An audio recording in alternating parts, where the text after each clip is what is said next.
normal people. This attention is so hard. Isn't it true, sir, that your questionable wife has her own TV show and hangs out with celebrities and does fashion magazines? What are you suggesting? Do you think you'll be married forever? Yes. I have a letter. He's also a fox. If you haven't noticed, my husband's very, very handsome. But his heart is even more beautiful. Something's up here. See that little shoulder shrug when she said yes? Yes, yes, Did you hear how high her voice was when she said yes? yes. When we're stressed, our larynx closes up a little bit and our voice tone gets a little bit higher. That's why the pitch of the S is so high. Suggestions that Meghan has been going to a few parties recently without Harry, and he's been at home. And so Harry is so much better on his own, and the evidence appears to keep adding up. Louise, is there more than... The digital world was so important to us because my wife in 2018 was the most trolled person in the world. So there was a lived experience. From royal bride to Hollywood flop. It's fair, Pandora, that anyone is trolled, so to speak. But when, like we said earlier in relation to the wowzers, when you're in the public sphere, there's this horrible spy who lives across the street from us, and we're gonna get him back by changing our brand. Is this you? Sorority girl, actress, influencer, victim. Yeah, that's totally me. Okay, I see. And then you added your husband to your friends and family account. You must be the royal prince, millionaire, world traveler victim. That's right. South Park mocked Meghan Markle by showing her leave Harry for a billionaire, and the internet went wild with memes and laughter.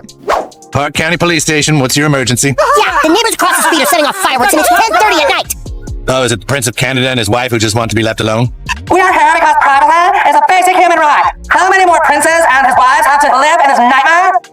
Hey, you ever heard of a thing called privacy? Yeah, nobody gives a shit. Will you two just shut up and go away?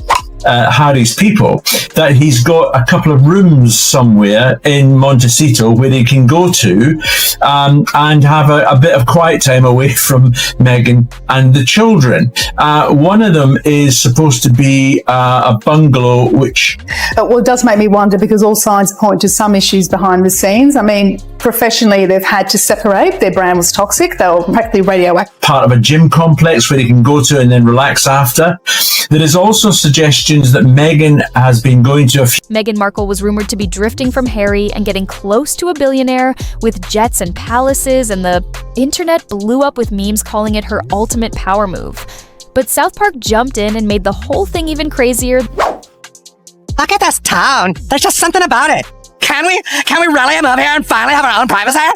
My love, I will do anything for your privacy.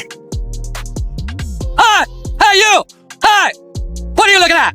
You ever heard of privacy? What? And across America and the UK as well. So whether that travels into a separation for them, let's hope not, because there are two children at stake here, and they're both victims of...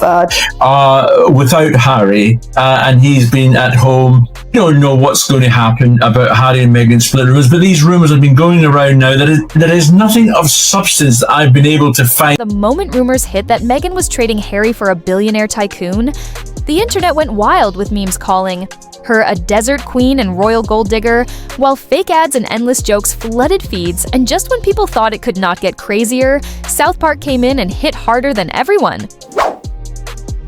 I don't care. Don't care. What the hell? What did he just say? He victimized me! It's because I'm an ethnic woman! He can't do that! I'll say, wait, you're ethnic? This is an outrage! Divorced childhood, they've had the acrimony, they've lived through it themselves, and they won't want that for Lilibet and Archie either. But moreover to that, I really find that I'm seeing Harry and Meghan much happier professionally working. Criticism. The World Privacy Tour didn't quite turn out the way that we thought that it would, but so why is he bringing this up now? Yeah, so this was the Nexus conference. Now, if you think back to a couple of years ago... South Park did not just tease Meghan, they tore apart. Her whole story showing her as a fame-hungry climber, dumping Harry for a silly rich oil guy, throwing diamonds and checks at her, while she posed with camels and fake tears like a walking brand deal, and the roast hit so hard it felt too close to the real rumors. And even Harry got dragged looking more lost and pathetic than ever. Prince of Canada and his wife moved in across the street from me. They had this huge jet parked in front of my house, and then they kept trying to get me to buy their stupid book. Why are we so mad today? Because we want our privacy.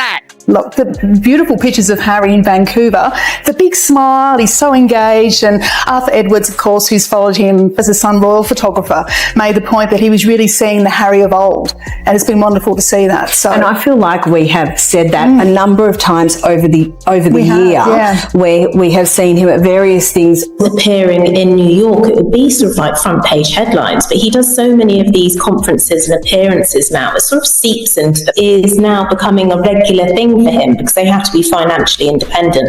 Of course, I'm not privy to how much he got paid to speak, if he got paid. South Park went wild with Prince Harry, showing him as a total royal mess, crying in a bathrobe in a gloomy house full of failed podcast gear, bad diaries, and endless whining about racism media, and even his allergies while never owning up to anything.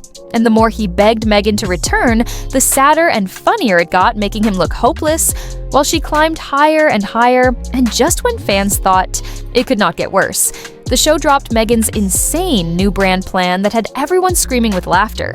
He just seems to be, a bit lighter and like he's having a bit more fun. It looks like, too, that this professional But that just goes to show sort of like the prevalence of them really now taking part of headlines. And of course, as you said, privacy is so important. To Christmas plans. That's right. So Harry is one of the things he absolutely loves. Charity for children who have lost their parents through warfare. Of course, he has lost a mother. So there's great resonance with this charity. And what he's done is he's put an invitation out. Meghan didn't just switch husbands in the South Park roast. She built a crazy desert empire called Sands of Sussex, selling sand jam, camel milk lattes, silk hijabs with her face sewn inside, and even date syrup in fancy perfume bottles, while she stood on a shopping channel in golden veils winking like a queen of hustle. And the show made it look like she turned from Duchess to desert mogul overnight, with palace-shaped tents and non-stop schemes, leaving fans gasping and laughing at how close the joke felt to real life before South Park threw in one more line that slapped harder than anything yet. Asking all the families involved with that charity to jump on a Zoom call with him, and they can ask him questions about Christmas time and what it's like for a prince. But Meghan is not involved in that. And to Louise's point about the separation, this is an opportunity where they could actually come together. It's completely innocuous. It's a goodwill surprise. She's not just going to pop up in the background at least and, I don't know, hold up one of the kids or show what they've got ready for. What's the story here? Well, yes, and she's been dubbed Meghan Markle because the product South Park took it to the next level when the narrator dropped that killer line in the middle of Meghan's fake product pitch saying, "This isn't a love story, it's a monthly money move." And that one line broke the internet because it didn't just roast her cartoon romance. It dragged the whole idea that every chapter of her life turns into cash deals and PR spins. Fans laughed, critics gasped, and timelines flooded with quotes calling it the most savage moment of the episode. And just when people thought the shade couldn't get sharper, South Park flipped the script again to mock her new life as a Middle Eastern wife. Look, Kyle, we just kind of don't care about some dumb prince and his stupid wife. I don't care about them either. So then why do you talk about them all the time? I'm sick of hearing about them, but I can't get away from them. They're everywhere, in my face. Yeah, now you're putting them in our face. Fine, I won't talk about them anymore. Thank you. Okay, just one last thing. Did you know the prince? I'm sorry. Opportunity to show them as a couple, as a family together, because they're talking directly to families. I also think this shows Harry, he knows and has always known, which is service. It's what he does best. He grew up learning to serve. It's how his South Park didn't just clown her hustle. They went all in, showing Meghan as a Middle Eastern wife, dripping in robes and jewels, parading like queen of the desert. Then they hit with the wildest twist, where her new family hands her a scroll, demanding heirs, and boom. The pillow under her dress gag drops a direct wink to those old pregnancy rumors.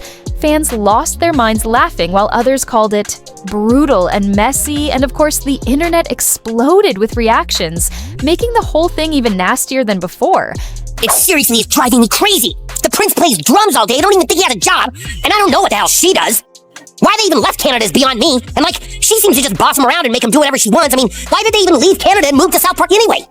And part of the reasons as to why they have committed suicide is online trolling and social media. So that is what he is trying to link back to, which of course is an extremely important cause. But Meghan got trolled, and that is good. We are saying Meghan got trolled, and that is bad, and it should never have happened. But this was in 2018. The madness reached another level once the episode dropped, because the internet totally lost control, and it was like watching a giant online war explode in real time. Some people were calling it the funniest thing they had ever seen, while others swore it was cruel and just way too far. There was literally no in-between memes. Started flooding everywhere, showing Meghan photoshopped as the Queen of Oil, the Duchess of the Desert, and even the face of made-up PR schemes fans were hyping South Park up, saying they had the guts to finally say what everyone else was too scared to say, but critics were dragging the show saying it was all cheap shots for easy laughs. Twitter turned into a war zone with endless threads. People defending Meghan tooth and nail, while others roasted her with clips captioned, "They finally animated the truth." Late-night talk shows even jumped on the wave-cracking jokes and using the episode as fresh royal material. And at that point, it didn't matter if you loved it or hated it, because South Park had completely hijacked the cultural conversation once again and shoved Meghan right into the middle of it all. But the wildest part was that the final scene landed like a bombshell and nobody was ready for it. You just can't leave us alone, can you? Oh my God, he's so obsessed with us. No more magazines and Netflix shows. We really can live a normal life. What matters is what we have on the inside.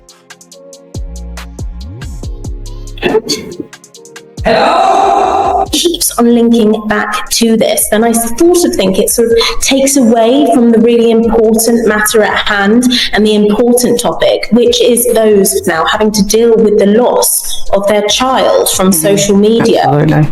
South Park ended this wild ride with a scene so insane people could not believe what they were watching. Cartoon Meghan struts through the airport dragging piles of flashy luggage covered in fake logos and jars of glitter jam, while poor Harry runs after her crying and clutching some sad love letter. But she does not even turn around. She jumps on a private jet shaped like a giant, golden teapot, and screams, "I struck oil." Harry, while dancers cheer and her eyes literally spin with dollar signs. The plane takes off like a circus, and the whole thing is over the top, brutal, and hilarious. The message was clear: she left the prince, the palace, and all the royal baggage behind for a life of money, power, and non-stop spotlight. It was satire, but packed with every rumor and whisper that has followed her for years.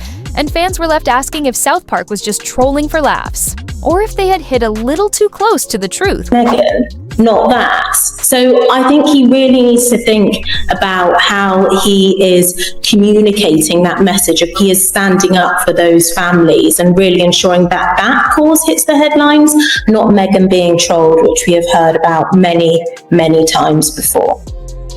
Observation. Now, Louise, still with Meghan and onto her releasing more products under her As Ever label. Once the laughs died down, people started asking if South Park was just chasing ratings, or if they had ripped the mask off a story the world has quietly suspected for years. The parody didn't. Just clown around it replayed every rumor, every contradiction, and every bold move Meghan has been linked to, from marrying into royalty to cashing in on the fallout, and now allegedly trading up for billionaire life. The cartoon laid it out like a checklist with ruthless precision, and whether you found it funny, harsh, or way too real, it hit a nerve people can't stop talking about. Now, the question hanging in the air is simple. Is Meghan outsmarting everyone and playing the game at a higher level, or has her whole act finally gone stale?